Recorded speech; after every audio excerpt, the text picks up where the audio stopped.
Van Sickle naghalimaw sa unang game. Masyadong pinaghandaan ang Titans. CC hirap to the max sa Angels. Wong's absence pahirap sa Obe. Tang Ponce hirap din sa depensa.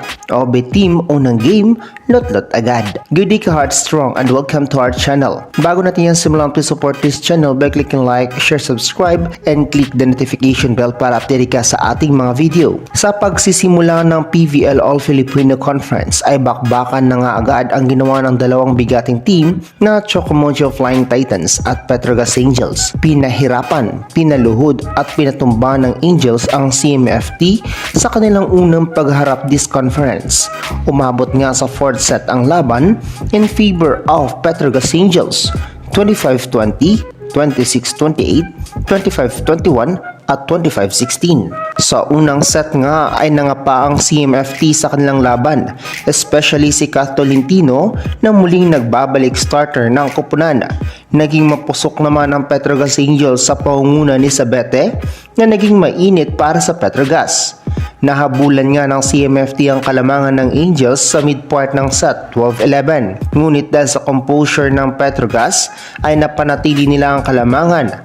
Napatawag na lang ng timeout si Coach Dante upang mabuhayan ng koponan, subalit tinapos na ni Sabete ang unang set 25-20. Sa ikalawang set naman ay tila nagkaroon ng magandang run ng CMFT sa panimula ng set. Naging maganda ang connection ni Alva at ang kanyang mga hitters. Nagsimula na ring uminit rito ang rookie middle ng CMFT na gumawa ng ingay gamit ang kanyang mga hard attack. Main highlights nga sa game na ito ang depensa at blockings ng CMFT kung saan ay nalimitahan ito ang mga atake ni Van Sickle. Dahan-dahan ngang hinabol ng Petrogas Angels ang kalamangan ng Chocomucho kaya't nagkaroon pa ng extended set. Ngunit dahil na rin sa determinasyon ng CMFT ay tinapos ni Kath Tolentino ang set 2, 28-26. Brook versus CMFT nga ang naging tema sa set 3 dahil halos lahat ng puntos ay nasa kanya lahat. Mas nagkaroon nga ng matibay na depensa ang Petrogas Angels dahil bantay sarado nito si Rondina.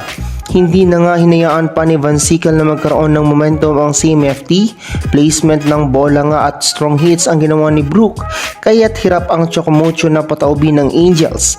Kahit si Coach Dante ay nabigla rin sa galawan ng Petrogas Angels, kaya't di nila nasolusyonan ang pagsubok ng Angels this set. Tinapos nga ng Petrogas ang set 3 sa score na 25-21. Pagdating nga sa fourth set at huling set na ito, ay dito nga mas nahirapan pa ang CMFT. Hirap nga sila sa passing at digging ng bola. Nagkaroon nga ng magandang run ang Petrogas Angels sa pangunguna ni Van Sickle. Samahan mo pa ng magandang drop balls ni Aiza Maizo Fontillas na mas nagpahirap sa depensa ng CMFT. Kahit si Tang Ponce ay nahirapan rin sa depensa. Tanging si Rondina lamang ang nakakapagbigay ng puntos para sa team.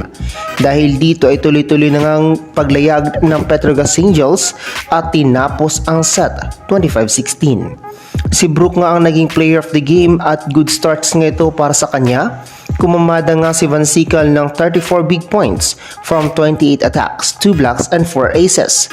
Still, the best MVP we have in PVL. Sa mga CMFT fans dyan, don't worry dahil it's just a first game. Malay natin sa mga susunod na laban ay muling magbabalik ang bagsik ng Titans this league.